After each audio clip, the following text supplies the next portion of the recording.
अस्सलाम वालेकुम स्टूडेंट, बिस्मिल्लाहिर्रहमानिर्रहीम। आज हम अपने चैप्टर के लेक्चर नंबर 4 का सेकंड पार्ट पढ़ेंगे। जी स्टूडेंट, आज हम ये देखेंगे कि जब बरसग़ीर में अंग्रेज़ों ने अपनी हुकूमत जमा ली तो उन्होंने किस तरह हिंदुस्तान के मुसलमानों को मुआशी महरूमी दी। अंग्रेज़ों ने ईस्ट इंडिया कंपनी 1600 सेंचुरी में यानी सन 1600 में कायम की। हिंदुस्तान मुसलमान में ऐसी मुआशी पॉलिसियाँ बनाई जिसका ज़्यादा से ज़्यादा माली फ़ायदा अंग्रेज़ों को खुद ही होता था। उसमें सबसे पहले उन्होंने वो मुआशी पॉलिसी बनाई जिसका फ़ायदा अंग्रेज़ों को हुआ।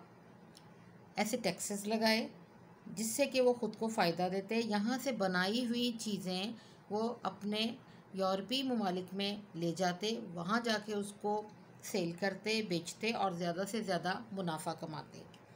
इसी तरह उन्होंने सनत और तजारत के तहफ़्फ़ुज़ के लिए हिंदुस्तान की अवाम पर भारी टैक्स लगाए, ज़्यादा से ज़्यादा टैक्स लगाए, जिससे मुसलमान बहुत ज़्यादा मुतासिर हुए।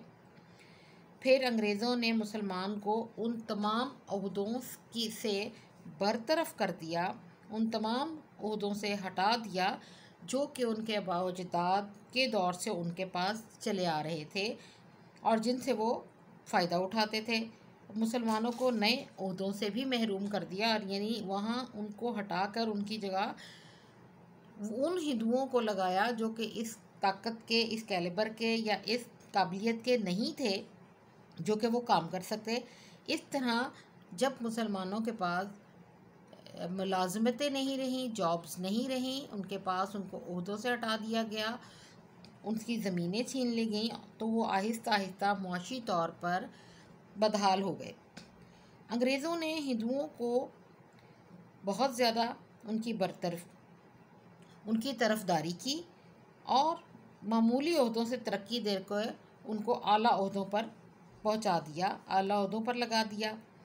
अंग्रेज़ों ने मुसलमानों की ज़मीनें छीन ली और दूसरे लोगों को दे दी, दूसरी अक़वाम को दे दी, जिसमें हिंदू, सिख और ख़ुद ईसाई वो सब शामिल थे कि मुसलमानों की ज़मीनें उनको दे दी। मुसलमानों को सरकारी मुलाजमतों से भी निकाल दिया और मुसलमानों के ऊपर सरकारी मुलाजमतों के लिए पाबंदी आयद कर दी कि मुसलमानों के लिए बहुत मुश्किल हो गया कि वो कोई भी सरकारी मुलाजमत जो है वो हासिल कर सकते। इसी तरह अंग्रेज़ों के दौर में बंगाल में अमन और अमान की ख़राबी की वजह से ज़राअत ना होने से जिनास की किल्लत हो गई, यानी जिनास की कमी हो गई। इन इलाकों में मौजूद तमाम ज़रूरी सनती ज़राए नापैद हो गए, यानी बिल्कुल कोई ज़रिया ऐसा नहीं रहा जो सनती तौर पर लोगों को वहाँ पर मुआशी तौर पर बेहतर कर सकता या ज़रूरी तौर पर यानी किसानों को बेहतर कर सकता। लिहाजा वहाँ पे भी बहुत ज़्यादा मुआशी बदहाली हो गई। बंगाल में रेशम और सूत के कारीगर और ताजर दूसरे शहरों को चले गए। जब वहाँ पर मुआशी तौर पर वो बदहाल हुए तो उन्होंने हिजरत की और वो तमाम कारीगर और ताजर जो रेशम का काम करते थे, जो सूत का काम करते थे, वो हिंदुस्तान के बरसग़ीर के दूसरे शहरों की तरफ चले गए। लिहाजा इस तरह तजारती माल की नकलो हमल पर जब जगह जगह काम होने लगा तो गवर्नमेंट ने यहाँ पर भी यानी अंग्रेज़ों ने यहाँ पर भी टैक्स लगा दिए और माल की कीमत जो है वो बढ़ गई। जब टैक्स लगे तो माल की कीमत बढ़ गई और ख़रीदार की क़ुव्वत ख़रीद से ज़्यादा हो गई, यानी कि ख़रीदार की जेब के बराबर ना रही, उसके लिए मुश्किल हो गया उसको अफोर्ड करना, उसको लेना, और इस तरह तजारत फिर मुतासिर हुई। इस तरह दूसरी कौमों के साथ मिलकर अंग्रेज़ों ने मुसलमानों को बहुत ज़्यादा नुकसान पहुँचाया। ईस्ट इंडिया कंपनी के नए टैक्सों के बायस किसानों पर महसूल टैक्स की शरह बढ़ गई। इस तरह अंग्रेज़ों के हाथों मुकामी ज़राअत को भी सख्त नुकसान पहुंचा और अंग्रेज़ों की पूरी कोशिश थी कि हर तरीके से मुसलमानों को किसी न किसी तरह से मुआशी तौर पर बदहाल किया जाए, तालीमी तौर पर उनको पीछे रखा जाए ताकि वो इस दौर में तरक्की ना कर पाएँ और अपने हक़ के लिए ना बोल सकें। जी, अब हम ये देखते हैं कि अल्लामा मोहम्मद इकबाल जो शायर मशरिक़ भी हैं और कायदत मोहम्मद अली जिन्ना जो पाकिस्तान के बानी हैं, उनकी इरशादात की रोशनी में नज़रिया पाकिस्तान की वो किस तरह वजाहत करते हैं। सबसे पहले हम अल्लामा मोहम्मद इकबाल का देखते हैं कि उन्होंने फरमाया कि अल्लामा मोहम्मद इकबाल बर सग़ीर के रहनुमाओं में से एक हैं, जिन्होंने मुसलमानों को अलग रियासत का तस्वुर दिया और इसके अलावा अपनी शायरी के ज़रिए मुसलमानों में शऊर को बेदार किया कि वो उनमें हिम्मत, हौसला और ताकत पैदा की अपनी शायरी के ज़रिए कि वो अपने हक़ के लिए आवाज़ बुलंद कर सकें। शुरू में तो अल्लामा इकबाल भी हिंदू और मुस्लिम इत्तेहाद के हामी थे, लेकिन हिंदुओं की तंग नज़री ने जल्द ही उनको इस बात पर सोचने पर मजबूर कर दिया कि मुसलमानों के लिए अलग वतन लिए बगैर उनके मसाइल का हल नागज़ीर है। आपने खुतबा इलाहाबाद 1930 में मुसलमानों के लिए एक अलग रियासत का मुतालबा किया ताकि मुसलमान इसमें रहकर अपने मज़हब और सकाफ़त के मुताबिक ज़िंदगी गुजार सकें। आपने फरमाया, मुझे ऐसा नज़र आता है कि और नहीं तो शमाल मगरबी हिंदुस्तान के मुसलमानों को बिलाखिर एक इस्लामी रियासत कायम करना पड़ेगी। अगर हम चाहते हैं कि इस मुल्क में इस्लाम बहैसियत तमदनी क़ुव्वत ज़िंदा रहे, तो इसके लिए ज़रूरी है कि वो एक मखसूस इलाके में अपनी मरकज़ियत कायम करे। मैं सिर्फ़ हिंदुस्तान में इस्लाम की फ़लाह व बहबूद के ख़याल से इस मुनज़्ज़म इस्लामी रियासत के क़याम का मुतालबा कर रहा हूँ। उन्होंने एक ख़ास इलाके की तरफ इशारा किया कि शुमाल मगरबी हिंदुस्तान के मुसलमानों को एक अलग रियासत चाहिए। अगर हम अपने इस्लाम की क़ुव्वत को, अपनी सकाफ़त को ज़िंदा रखना चाहते हैं तो हमें एक अलग वतन की ज़रूरत है। इसके बगैर हम ऐसा नहीं कर सकते।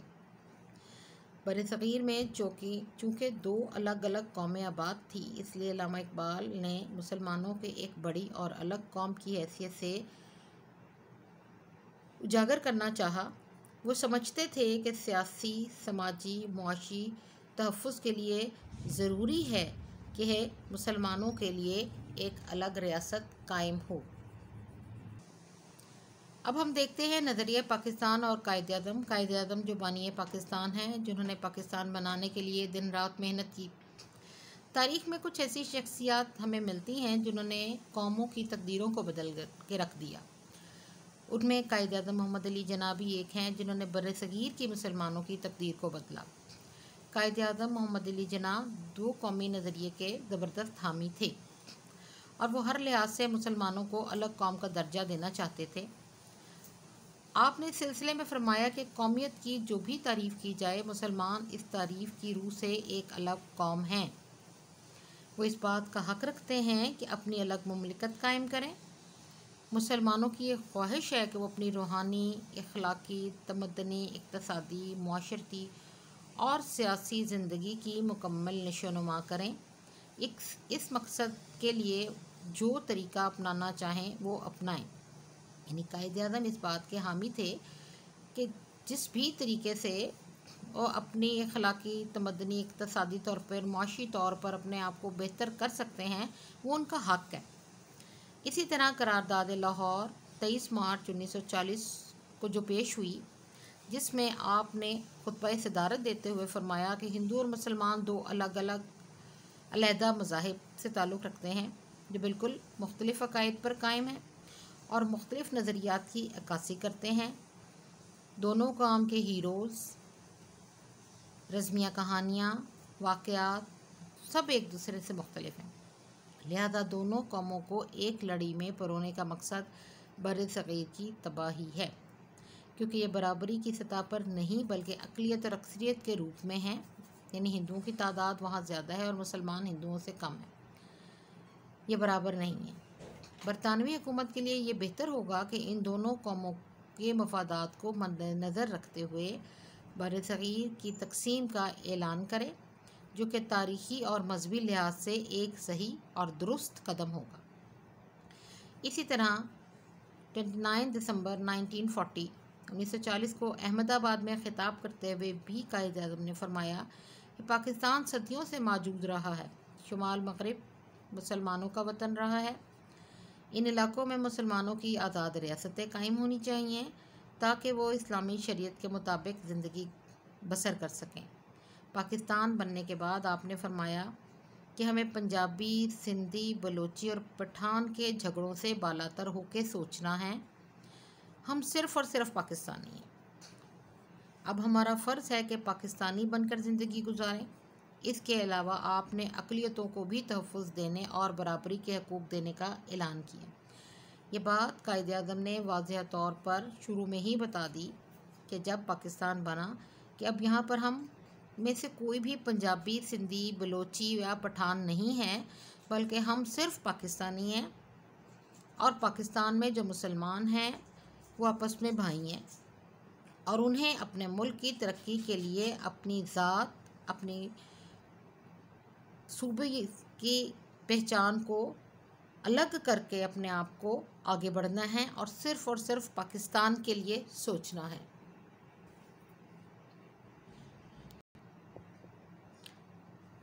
11 अक्टूबर 1947 को हुकूमत पाकिस्तान के अफसरान से ख़िताब करते हुए कायद-ए-आज़म ने फरमाया कि हमारा नस्बुल-ऐन ये है कि हम एक ऐसी मुमलिकत तख्लीक करें जहां हम आज़ाद इंसानों की तरह रह सकें, जो हमारी तहज़ीब तमद्दन की रोशनी में फले फूले और जहां इस्लाम के माशरती इंसाफ के असूलों को उभारने का मौका मिले।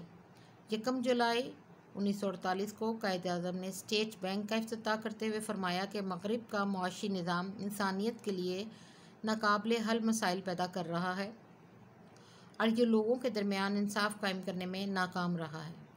हमें दुनिया के सामने एक ऐसा मुआशी निज़ाम पेश करना चाहिए जो इस्लाम के सही तसव्वुर, मसावात और समाजी असूलों पर मबनी हो। यानी यहाँ पर भी आपने ये बात क्लियर कर दी, वाज़ेह तौर पे कह दिया कि मग़रिब के मुआशी निज़ाम ने किसी तरह भी इंसानियत के मसाइल को हल नहीं किया, बल्कि हमें यहाँ पाकिस्तान में इस्लाम के असूलों के मुताबिक ऐसा मुआशी निज़ाम पेश करना है जो कि इस्लाम के सही असूलों और तसव्वुरात को और समाजी इंसाफ के असूलों पर मबनी हो। जैसे कि हमारे यहाँ ज़कात का अल्लाह ताला ने हमें एक निज़ाम दिया है जिसके ज़रिए दौलत जो है वो चंद हाथों में नहीं रहती, बल्कि लोगों की ज़रूरतों को पूरा करती है और उससे लोग अपने जो हैं वो कारोबार कर सकते हैं और उससे अपने बहुत से मसाइल का हल हासिल कर सकते हैं। इस तरह एक खुददारी भी कायम रहती है और इस तरह से लोग जो हैं वो माशरा जो है वो तरक्की करता है, दौलत चंद हाथों की बजाय गर्दिश में रहती है।